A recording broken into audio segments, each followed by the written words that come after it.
ഇന്നലെ വി.ഡി. സതീശൻ മുഖ്യമന്ത്രി സലീം കുമാറിന് വേണ്ടിയിട്ട് 1 കോടി രൂപയുടെ സ്മാരകം പണിയെന്ന് ബഡ്ജറ്റിൽ പറഞ്ഞിട്ടുണ്ടായിരുന്നു.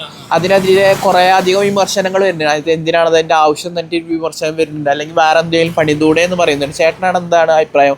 ചേട്ടൻ സലീം കുമാറിന്റെ നാട്ടുകാരനാണ്, അയൽവാസിയാണ്. എനിക്ക് വേണ്ടെന്നുള്ളതാ, എനിക്ക് അഭിപ്രായമില്ല. ഇത്രേ ഉള്ളൂ പറയാൻ. സ്മാരകത്തിന്റെ ആവശ്യമില്ല. ഇല്ല, ആവശ്യമില്ല. എന്താണ് അങ്ങനെ ഒരു അഭിപ്രായം? പുള്ളി ആർക്കും ഒരു ഉപകാരിയല്ല, അത്രയുള്ള വേറെ ഒന്നും പറയാനില്ല. സലീം കുമാർ ആർക്കും ഉപകാരമില്ല. സലീം കുമാർ ആർക്കും ഉപകാരമില്ല. അല്ല അല്ല, പലരും ഇങ്ങനെയൊക്കെ ചോദിച്ചു വരും, ഇങ്ങനെയൊക്കെ സഹായത്തിനേ. അപ്പൊ ഒന്നും കൊടുക്കില്ല പുള്ളി. വേറെ ഒന്നും പറയാനില്ല എനിക്ക്. ഒരാൾക്ക് എല്ലാരും പറഞ്ഞത് നല്ല അഭിപ്രായമാണ്. പത്തതിൽ അവിടുന്ന് പറഞ്ഞത് നല്ല അഭിപ്രായമായിരുന്നു. സലീം അല്ല, സ്മാരകം വേണമെന്നല്ല, സലീം കുമാറിനെ പറ്റിയിട്ട് നല്ല അഭിപ്രായം കുറെ ആൾക്കാർ പറഞ്ഞത്. അഭിപ്രായം ഇതാണ്, വേറെ കുഴപ്പമൊന്നുമില്ല.